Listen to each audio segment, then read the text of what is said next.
በቤተ ክርስቲያን ቅጥር ግቢ ውስጥ የተፈጠረው ምን ጉድ ነው? የሁለት ህፃናት አስክሬን በቅጥር ግቢ ውስጥ ተገኘ። በመዲናችን አዲስ አበባ ቤተ ክርስቲያን ውስጥ በደረሰው ድንገተኛና አሰቃቂ የሆነ የህፃናት ሞትና በቤተ ክርስቲያን ቅጥር ግቢ ውስጥ የሁለት ህፃናት አስክሬን መገኘት ዋይታና አካባቢው ላይ ላሉትም ታላቅ ድንጋጤን መፍጠሩ ተሰምቷል።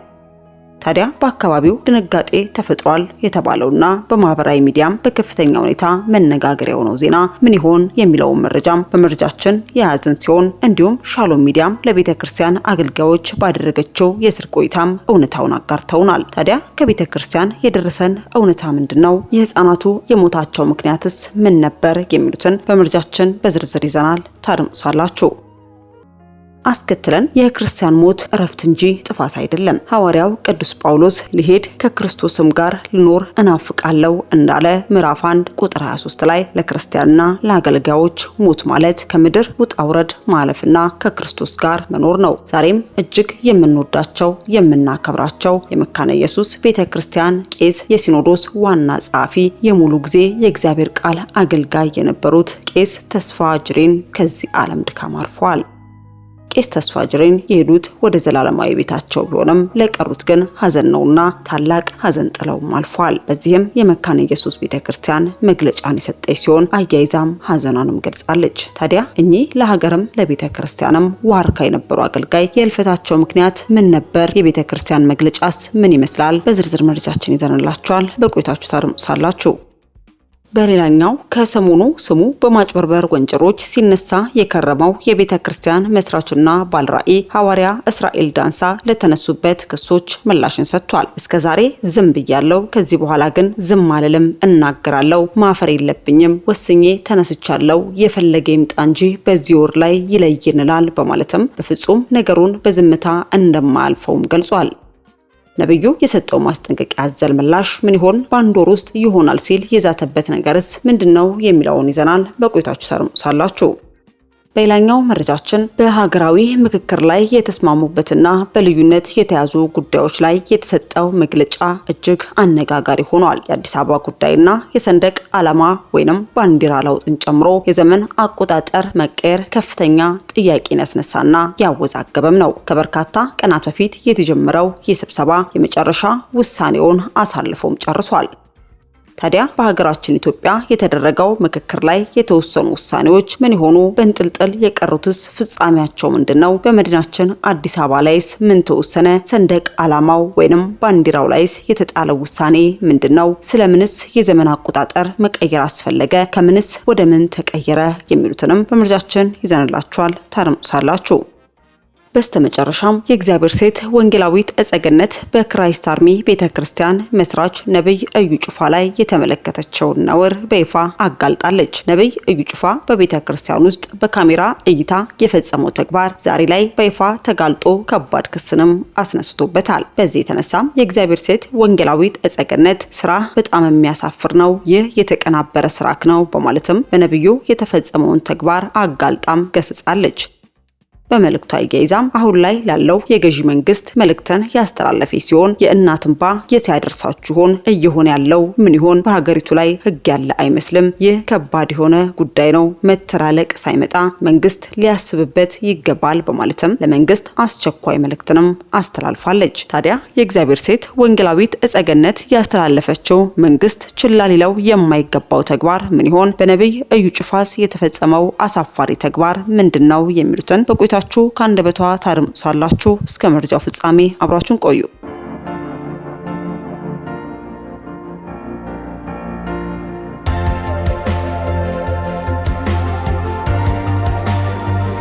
አስቀድመን ወደ ያዝንላችሁ መረጃችን ስናልፍ የሀገራዊ ምክክር ጉባኤ ዋና ዋና ውሳኔዎችና ያልተቋጩ አጀንዳዎችን በመግለጽም የሀገር ምክክሩን መቋጨቱን በይፋ ገልጿል። ለ38 ቀናት ሲካሄድ የቆየው 400 ምክረ ሀሳቦችን የቀረቡበት ሀገራዊ የምክክር ጉባኤ መጠናቀቁም ተገልጿል። ከተስማሙባቸውና በልዩነት ከተያዙት መካከል ዋና ዋናዎቹም ስምምነት የተደረገባቸው የዘመን አቆጣጠር ወይንም ዓመተ ምህረት የሚለው ቀርቶ የኢትዮጵያ አቆጣጠር ወይንም እንደ ኢትዮጵያ አቆጣጠር እንዲባል ሂጅራም እንደ ካላንደር እንዲካተት አንቀጽ 39 እስከ መገንጠል የሚለው ድንጋጌም እንዲሰረዝ የሥራ ቋንቋም አማርኛ፣ አፋን ኦሮሞ፣ ትግርኛ፣ ሶማሊኛና አፋርኛ የፌዴራል የሥራ ቋንቋዎች እንዲሆኑ ብሔራዊ ቋንቋ ግን ለጊዜው አያስፈልግም ተብሏል።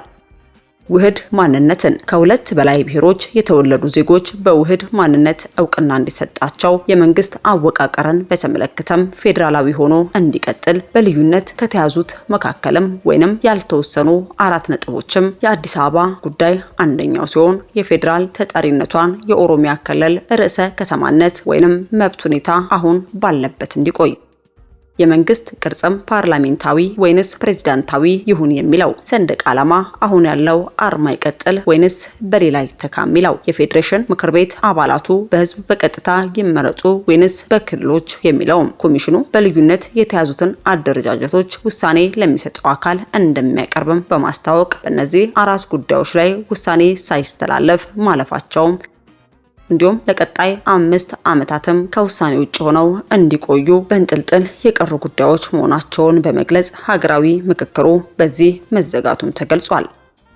ወደ ሌላኛው መረጃችን ስናልፍ በእውነት የማጌታ ጌታ እንደሆነ እናያለን። አሁን ዝም ማለት ከዚህ በኋላ መናገር ፈልጋለሁ። እስከዛሬ ችያለሁ። አሁን በፍጹም ማፈር የለብኝም። ከዚህ በላይ ደግሞ ዝም ማለት በተለያዩ ጊዜያት በቀረቡበት የማጭበርበርና የገንዘብ ምዝበራ እንዲሁም ዛቻና ከግል ሕይወት ጋር በተያያዘ ጉዳዮች ክስ የሚቀርብበት ሐዋርያው እስራኤል ዳንሳ ለተነሱበት ክሶች ዝምታውን በመስበር ማስጠንቀቂያ ያዘል ምላሽን ሰጥቷል። በሃይማኖትና በእርዳታ ስም ከምዕመናንና ከበጎ አድራጊዎች የተሰበሰበውን ገንዘብ ለተባለ ኢላማ ሳያውል ለግል ጥቅም አውሏል ተብሎ ለተነሳበት እንዲሁም ደግሞ በህዝብ እምነት በመጫወት በመድረክ ላይ የተጋራን ተስፋ በመስጠትና ገንዘብ ካሰባሰበ በኋላ ተጎጂዎችን ማባረርና ማስፈራራት፣ የስነልቦና ጥቃት ማድረስ፣ ማሳደድና ማስፈራራት እንዲሁም ከሌሎች የህግ መጣስ ክሶች ከቤተ ክርስቲያን አስተዳደር ከንግድና ከግል አሰራሮች ጋር የተያዙ የህግ መጣስ ጥቆማዎች ጋር በተያያዘ እስራኤል ዳንሳ ምላሹን በቀጥታ ሳይሆን ማስጠንቀቂያ በሚመስል መልኩ ምላሹን ሰጥቷል። በምላሹም የማን ጌታ እንደሆነ እናያለን። እስከዛሬ ችያለው፣ አሁን ግን በፍጹም ማፈር የለብኝም። ከዚህ በኋላ ደግሞ ዝም አልልም። ይህን የምትሰሙ እኔ ወስኛለሁ። ይቀን እንዳትረሱት። እናንተ ያላፈራችሁ እኔ የማፍርበት ምክንያት የለም። የኛ ጌታ የምትሉ በስታችኋል። እኔም ጌታ አለኝ። እኛ ግራ ተጋብተን ህዝቡን ግራ እናጋባ። እግዚአብሔር አብሮት ያለው ህዝብ በዚህ ወር ውስጥ ይለያል፣ ታያላችሁ በማለትም ዛቻን የቀላቀለ ምላሹን ሰጥቶም አድምጠናል። አስከትለን ወደ ያዝንላችሁ መረጃችን ስናልፍ እጅግ አሳዛኝና ልብ የሚሰብር ዜና በአባታችን ቄስ ተስፋ ጅሬን ዜና እረፍት የተሰማንን ሐዘን እንገልጻለን። ቄስ ተስፋ ጅሬን ከልጅነታቸው አንስቶ በቤተ ክርስቲያን ውስጥ ያደጉ በቤተ ክርስቲያኒቱ ትምህርታቸውን የተከታተሉና ከዚያም በመምህርነት ህብረተሰባቸውን ያገለገሉ አባት ነበሩ። ከቤተ ክርስቲያኑ ሙሉ ጊዜ ሰጥተው እንዲያገለግሉ በቀረበላቸው ጥሪ መሰረት ከወንጌላዊነት አንስቶ በበርካታ እርከኖችና ኃላፊነቶች ቤተ ክርስቲያንን አገልግለዋል። ቄስ ተስፋ የቅስና ኃላፊነት ተቀብለው ሙሉ የእረኝነት አገልግሎት መስጠት የጀመሩት በ1968 ዓ.ም በቦጂ ድርመጂ እናት ማህበር ምዕመናን ነበር። እስከ 1991 ዓመተ ምህረት በኖርሌና ዴጌሮ ሰበካዎች የእግዚአብሔርን ቃል በማስተማርና ሰበካዎቹን በመምራት አገልግለዋል። ቀጥለውም በ1991 እስከ 1994 የምዕራብ ሲኖዶስ የወንጌልና ቴዎሎጂ መምሪያ ዳይሬክተር፣ የቀድሞ የምዕራብ ሲኖዶስ ወደ 4 ሲኖዶስ ከተከፋፈለ በኋላም እንደ አዲስ አበባ በተዋቀረው የምዕራብ ሲኖዶስ ከ1994 እስከ 2002 የመጀመሪያ ጠቅላይ ጸሐፊ ሆነው በትጋትና በታማኝነት ቤተክርስቲያንን አገልግለዋል። በአገልግሎት ዘመናቸውም በሲኖዶሱም የሥነ መለኮት ኮሌጅ አስተምረዋል። አባታችን ቄስ ተስፋም በጡረታም ከተገለገሉ በኋላ በቤተ ክርስቲያኒቱ ሕይወትና አገልግሎት ከፍተኛ አስተዋጽኦ የነበራቸው አባት ሲሆኑ የረፍት ጊዜያቸውን በመጠቀም በአፋን ኦሮሞ ቋንቋም ታሪካዊ መጽሐፍን በመጻፍ ለትውልድ አሻራ ጥለውም አልፈዋል።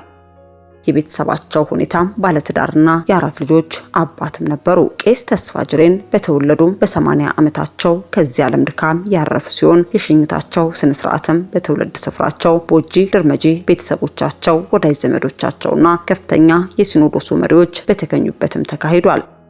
የቤተ ክርስቲያኑም 22ኛ ካውንስል በዘመናቸው ስለሰጡት አገልግሎትም ጌታን አመስግኖ ለቤተሰባቸውንም መጽናናትን ተመኝቷል። እኛም በሚዲያችን ስም ለሟች ቤተሰብ፣ ወዳጅ ዘመዶች እንዲሁም ለመካነ ኢየሱስ ቤተ ክርስቲያን ምእመናን በሙሉ መጽናናትን ተመኘን። አስከትለን ወደ ያዝንላችሁ መረጃችን ስናልፍ በመዲናችን አዲስ አበባ በለቡ አጥቢያ ሕይወት ብርሃን ቤተክርስቲያን በቤተክርስቲያን ቅጥር ግቢ ውስጥ የሁለት ህፃናት አስክሬን መገኘቱና ህፃናቱም ከ2 ሳምንታት በፊት በዚህ ቤተክርስቲያን ውስጥ የውሃ ጥምቀት ያደረጉ እንደሆነም እየተነገረ ይገኛል።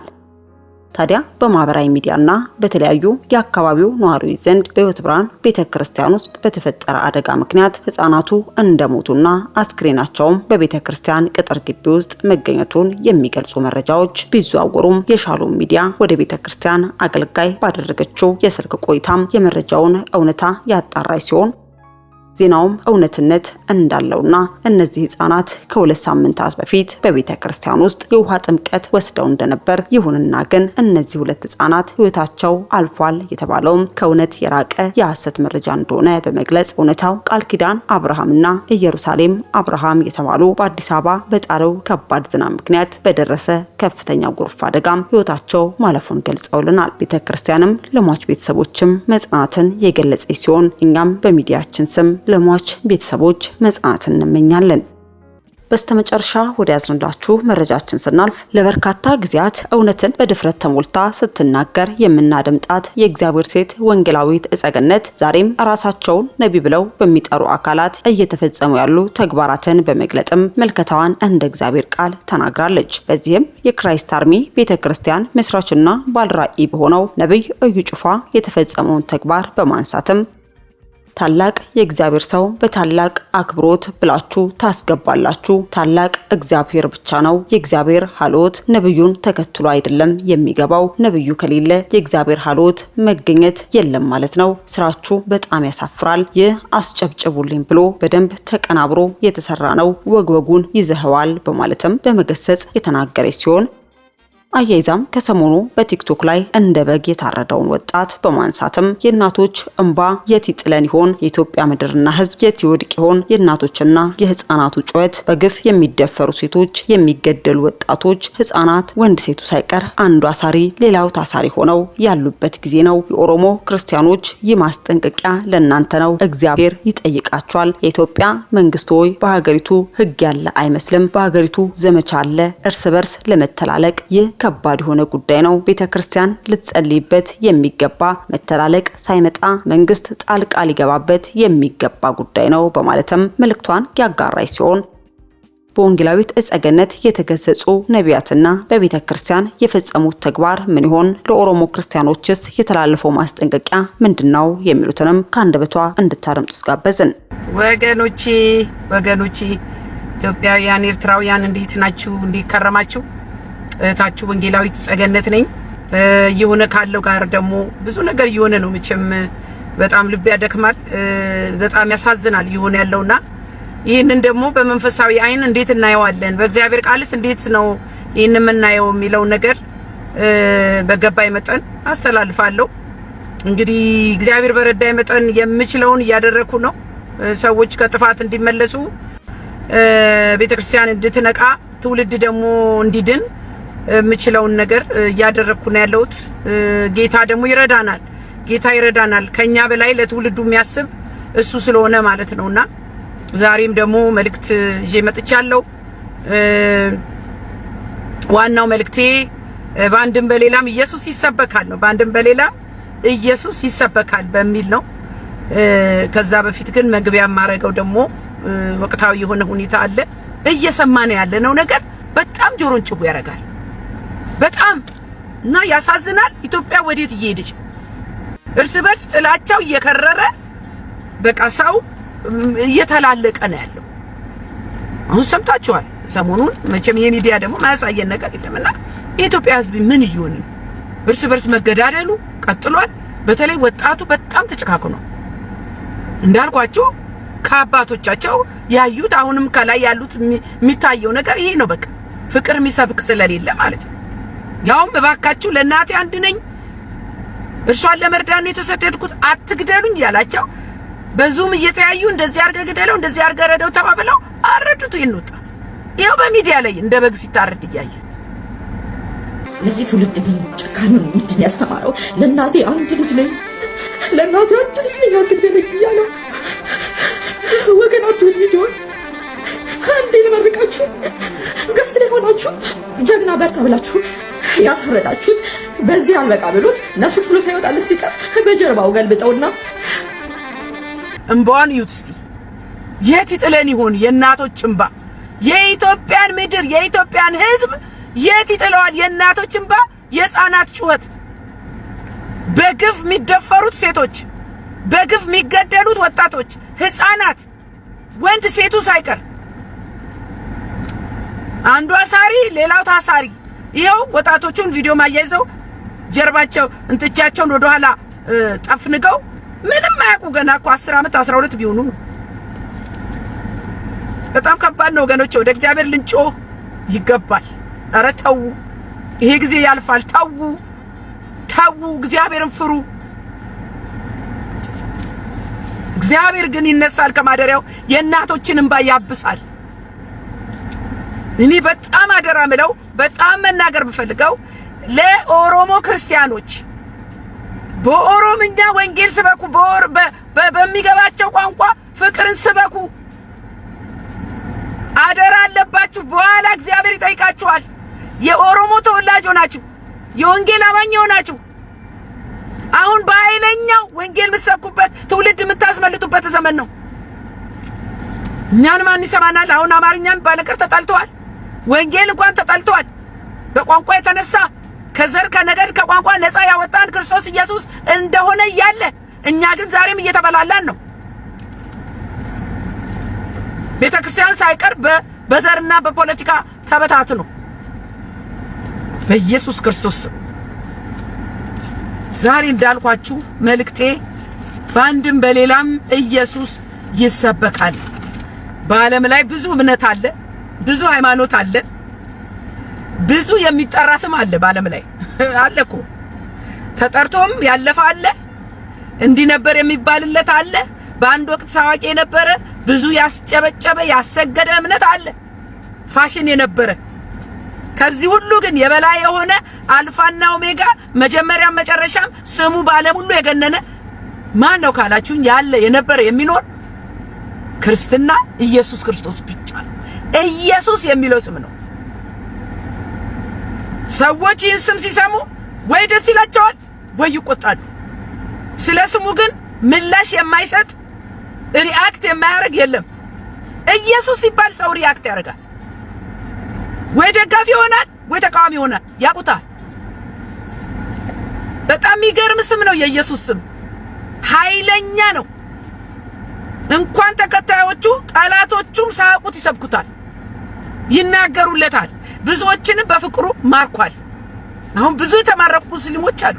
ኢየሱስ ካለ ኢየሱስ እንዴት መኖር ይችላል የሚሉ ቪዲዮ አያይዛለሁ። እንደውም አንድ ሙስሊም ኢየሱስዬ ምንድነው መሆን የነበረው አንተን ባላቅ ኖሮ እንኳንም አገኘኸኝ፣ እንኳንም አዳንከኝ፣ እንኳንም አወቅኩ እያለ ራሱ ሙስሊሙ ኢየሱስን ባላገኝ ኖሮ ምን በበላኝ ነበር። ኢየሱስ አልመሲሁ ወደኔ ባይመጣ ኖሮ هذا هو برهان العالم ወደኔ ባይመጣ ኖሮ هو نور العالم ወደኔ ባይመጣ ኖሮ ምን በበላኝ ነበር። እባካችሁ እንዲህ ነገር እንዲህ አድርጉልኝ። ያገኘኝን ኢየሱስን አመስግኑልኝ። ቀኑን ሙሉ ኢባዳ የሚባሉን ሁሉ እያደረኩ ነገር ግን ተስፋ የሌለኝ ሰውዬ ክርስቶስ ወደ ቤታችን መጣና አዳነን። ሃሌሉያ። ኢሰነ ፈይሴ ከነና ገለቴ ፈዳ ጎፍታ ከነ መቃኒዛ ኤቢፈም ኡቶይኒ ማነ ኮንሴን ነምበዳት ራሱ ጌታ እየሄደ በፍቅሩ የሚያበረክካቸው ብዙዎች አሉ። ደስ ይለኛል። እኔ መቼም እንደ ጳውሎስ ለወንጌል መከራ የከፈለ ወንጌልንም ያስፋፋ የለም። ታስሯል፣ ተደብድቧል፣ ተወግሯል። በዚህም ሁሉ መሃል ግን ወንጌልን ለዓለም አድርሷል። እንደ ጳውሎስ መቼም ወንጌልን ያዳረሰ የለም።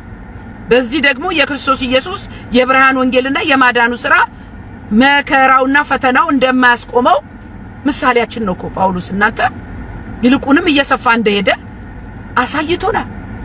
እንደ ጳውሎስ እንደመገረፉ፣ እንደመወገሩ፣ እንደመታሰሩ ቢሆን እኮ ወንጌል ባተስፋፋ ነበር። የወንጌል ባህሪው ይሄ ነው። ስጠፉ ሲባል ይበዛል። እየበዛን ነው የምንሄደው። ባሳደዱን ቁጥር እየበዛን ነው የምንሄደው። ይሄ ደግሞ የወንጌል ባህሪው ነው።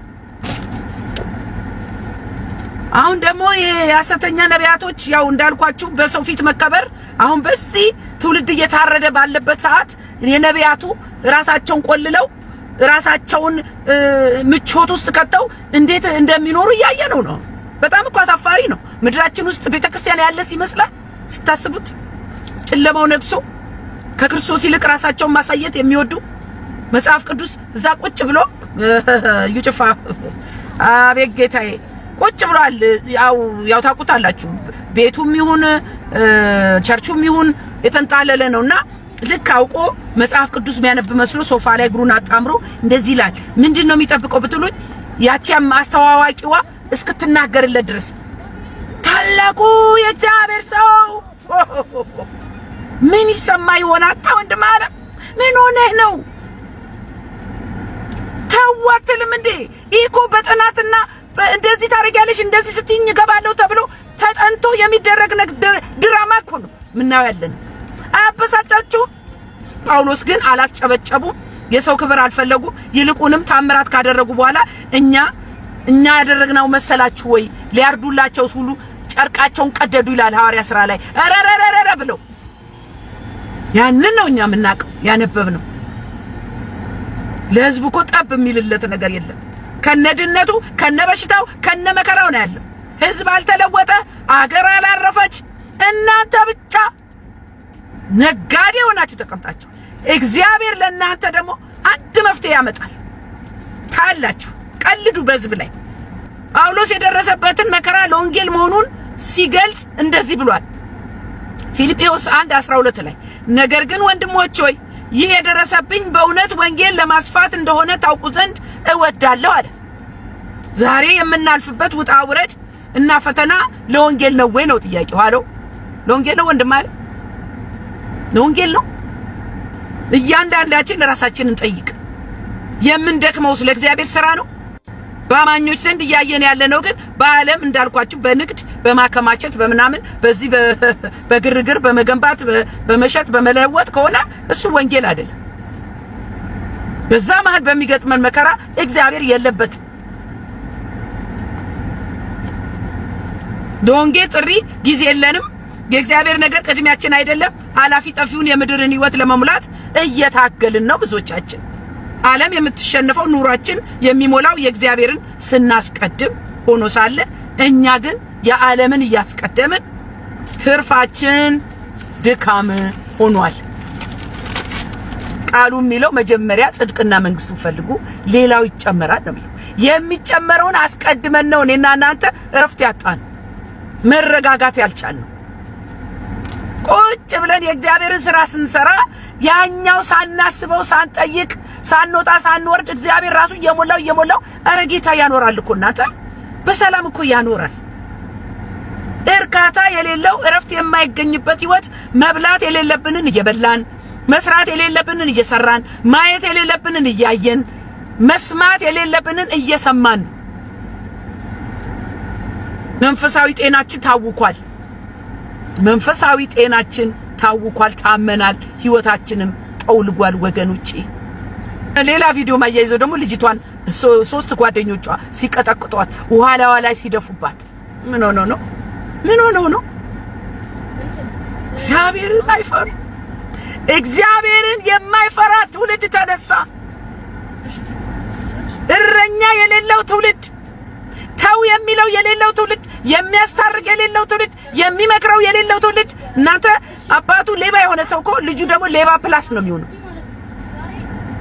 በልጅ ላይ ይብሳል፣ በተተኪው ላይ ይብሳል። ከአባት ከወላጅ ከዙሪያቸው ከአካባቢ ያዩትን ነው እነዚህ ልጆች እያባዙ ያሉት። ጨካኝ ትውልድ ተነሳ። እግዚአብሔር ይርዳን እላለሁ። ቪዲዮ አያይዛለሁ የዚችን እናት እንባ።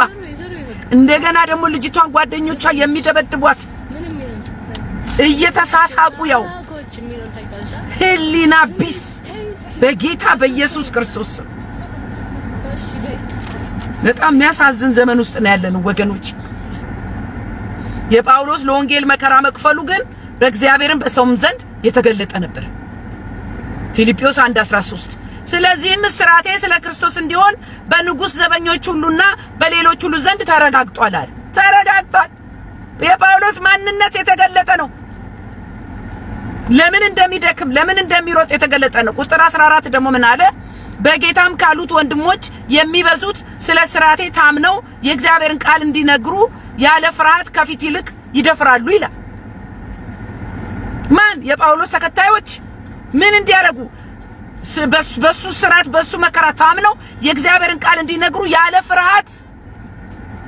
ከሱ የምንማረው ትታሰራለህ ቢባል ትወገራለህ ቢባል ምንም አይመስለውም ጳውሎስ ምንም።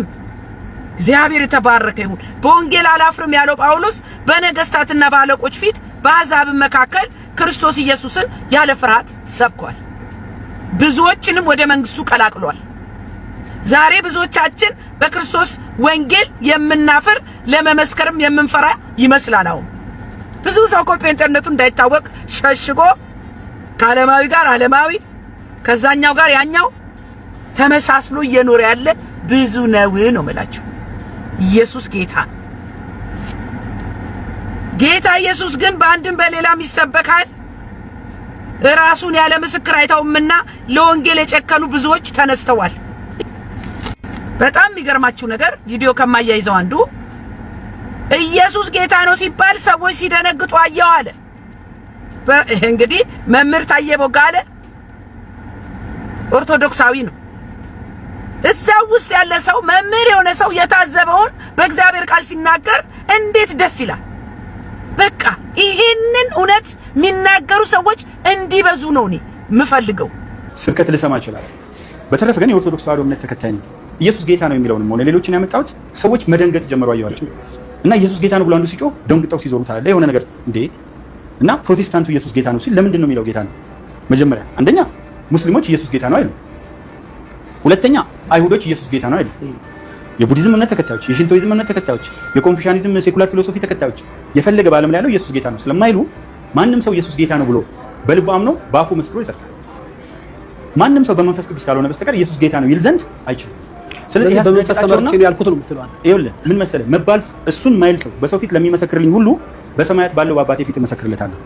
በሰው ፊት ያልመሰከረልኝ ማለት ነው የሚክደኝን ደግሞ በሰማይ ባለው በአባቴ ፊት እክደዋለሁ ይላል። መምህር ታዬ ቦጋለ እስማማለሁ። ጌታ ይባርክ። አንተ እንደውም ጥሩ የወንጌል አስተማሪ ትሆናለህ ብዬ አምናለሁ። ክብር ለእግዚአብሔር ይሁን። ቁጥር 16 እነዚህ ወንጌል መመከቻ ለማድረግ እንደተሾምኩ አውቀው በፍቅር ይሰብካሉ።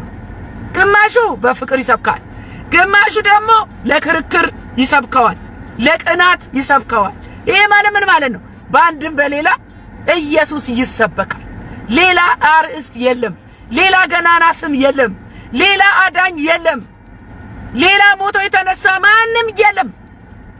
ኢየሱስ ሲባል ነጩም ጥቁሩም ቻይናውም ሁሉም ሰማይና ምድር የሚንቀጠቀጥለት እኔና እናንተ የምናመልከው ጌታ ኢየሱስ ክርስቶስ ይባላል። ሃሌሉያ ወገኖቼ፣ ለጠላትም ለወዳጅም የሚያንበረክክ ስም ኢየሱስ ይባላል። የምንከበርበት የምንኮራበት የማናፍርበት ስም የሚያድን ስም ኢየሱስ ክርስቶስ ብቻ ነው። በፍቅር ለሚሰብኩት ማለት ነው። በጥላቻም ለሚያነሱት እርሱ የዓለም መድኃኒት ነው። መድኃኒት እኮ ለኛ ጌታ። ጉልበቱን ለሚንበረከክለት ዓለም ሁሉ የሚሰግድለት ስም ኢየሱስ ክርስቶስ ብቻ ነው። ማንንም ሌላ ብትጠራ አይሰገድለትም። እንደ እግዚአብሔር ማንም የለም። ቁጥር 17 እነዚያ ግን በስራቴ ላይ መከራን ሊያመጡብኝ። አያችሁ፣ አንዳንድ ሰዎች እናንተ ላይ መከራ ሊያመጡ፣ እናንተን ሊያስነቅፉ፣ እናንተን ሊያሰድቡ መስሏቸው ለወገናቸው የሚጠቅም ፈልገው በቅን ሐሳብ ሳይሆኑ ስለ ክርስቶስ ያወራሉ። እነዚህ እነማን ናቸው ብትሉ ደግሞ እኛም እናውቀዋለን የሚሉት እኛም እናውቀዋለን የሚሉትም እኮ ይሰብኩታል። ከምን ብትሉኝ እኛ ላይ መከራ ሊያመጡ እኛን ለማሳደድ እኛ እናውቀዋለን ይላል። በአንድም በሌላም ግን ያ እናውቀዋለን የሚሉት ኢየሱስ ይሰበካል። በፈለከው መንገድ ጥራው። በየትኛውም አጋጣሚ ስሙ ሲነሳ የሚማርክ ስም፣ ኃይል ያለው ስም ኢየሱስ ክርስቶስ ብቻ ነው። ቁጥር 18 ምን አለ? ቢሆንም አለ በሁሉ ጎዳና በማመካኘት ቢሆን ወይም በቅናት ቢሆን ክርስቶስ ይሰበካል። ምንም ይሁን በቅናት ቀንተሽም ይሁን ወደሽም ይሁን አምነሽም ይሁን ሳታምኚውም ይሁን ደባል አርገሽም ይሁን በአንድም በሌላም ኢየሱስ ይሰበካል። ክብር ለእግዚአብሔር ይሁን። ኢየሱስ በፍቅርም ይሁን በጥላቻ በማወቅም ይሁን ባለማወቅ ስሙ ይነሳል፣ ይሰበካል፣ ይታወቃል። ስሙ ገናና ነው። ሙስሊም ቢሆን ቡዲዝም ቢሆን ሂንዱ ቢሆን ኢየሱስ ስትሉ ከስሙ ኃይል የተነሳ የሰዎች ልብ ይነካል። ኃይል አለው እኮ ስሙ።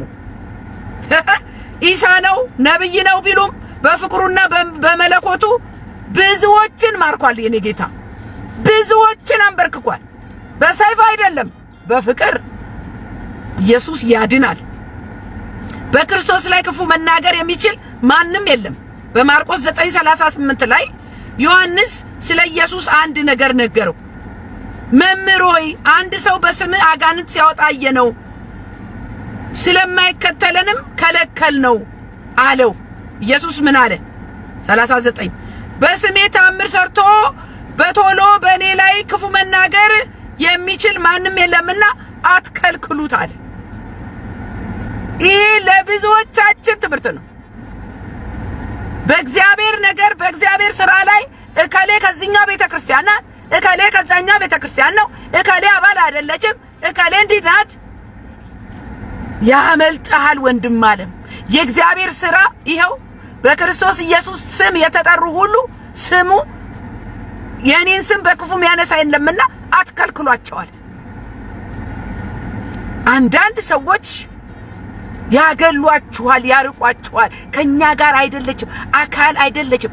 አካልና አባልነት ይለያያል ወንድም አለ። በስሜ ተአምር ሰርቶ በቶሎ በእኔ ላይ ክፉ መናገር የሚችል የለምና አትከልክሉት አለ። ዛሬ እየተከላከላችሁ ነው። ብዙ ተበታትነን የቀረነው የእግዚአብሔር ሥራ በህብረት እንዳይሰራ አቅም ያጣነው ተለያይተን ነው።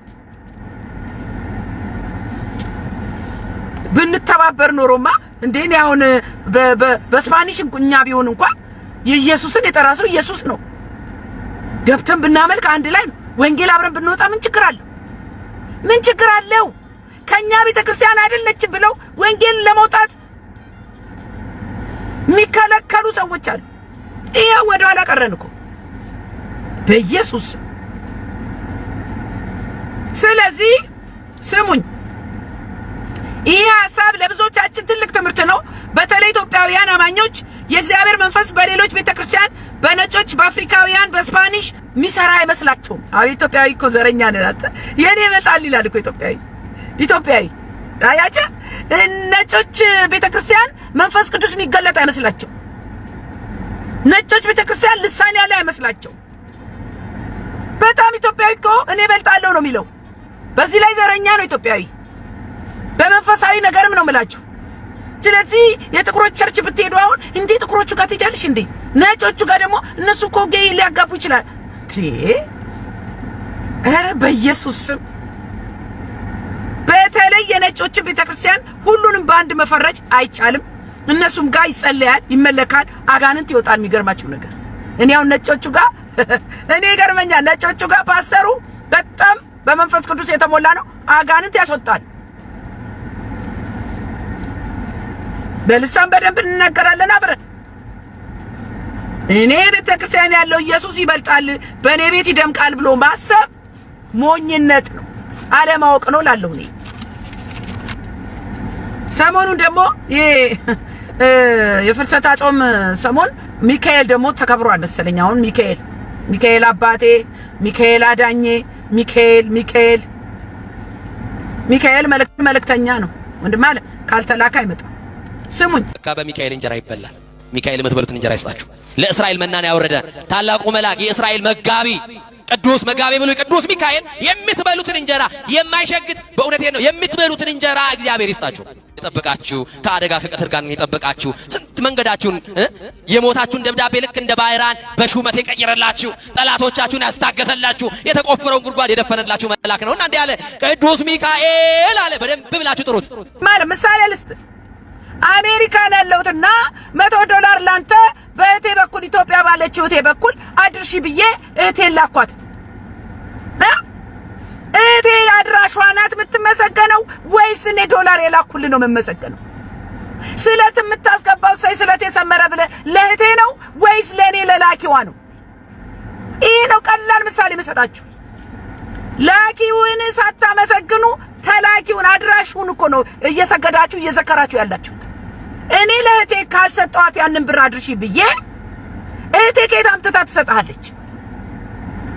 ሚካኤል ሂድና ያንን ሰው እንደዚህ አድነው እንደዚህ አድርሰው ካላለ ካልተላከ ሚካኤል አይመጣም።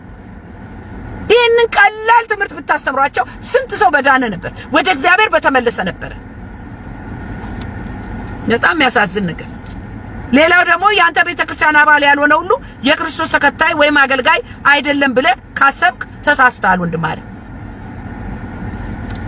ካንተ ቤተክርስቲያን አባል ያልሆነ ክርስቶስን በደንብ የሚከተል የሚጸልይ ቃሉ የሚያነብ አለ እኮ። የትም ይሁን የትም ማንም ይሁን ማንም የክርስቶስ ስም እየጠራ ሲሰብክ ሲዘምር አጋንንት ሲያወጣና ሲፈውስ ካየ እርሱ የክርስቶስ ተከታይ ነው ማለት ነው።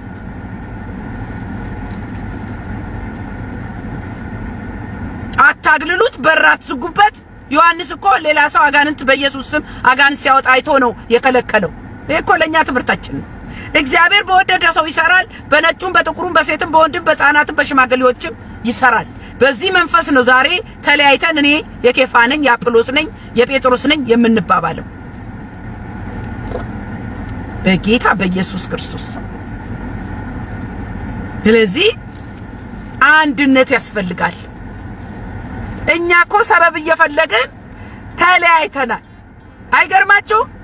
አንተ ከሌነ አንተ ከሌነ ተባብለን እንደዚህ ተበታተናል። የቤተ ክርስቲያን እንደ ዳቦ ቤት ይከፈታል። እንደ ዳቦ ቤት መነገጃ ሆኗል።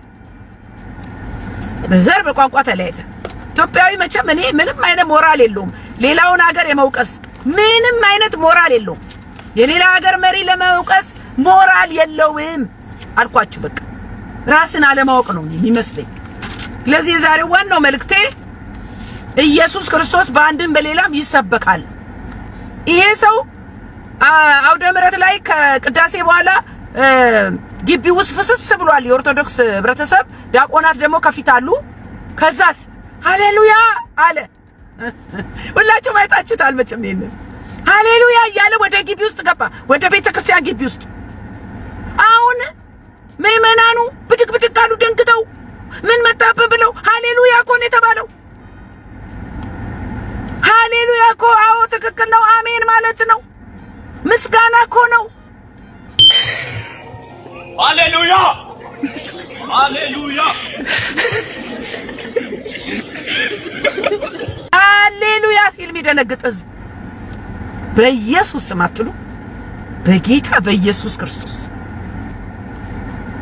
በዚህ ደግሞ በቦስተን በአሜሪካን ሀገር በቦስተን ማሳቹሴትስ እነዚህ ዲሞክራቶች የበሬ ፊት ያለውን አማልክታቸውን በከተማው ዋና አደባባይ ቀርጸው አስቀምጠዋል።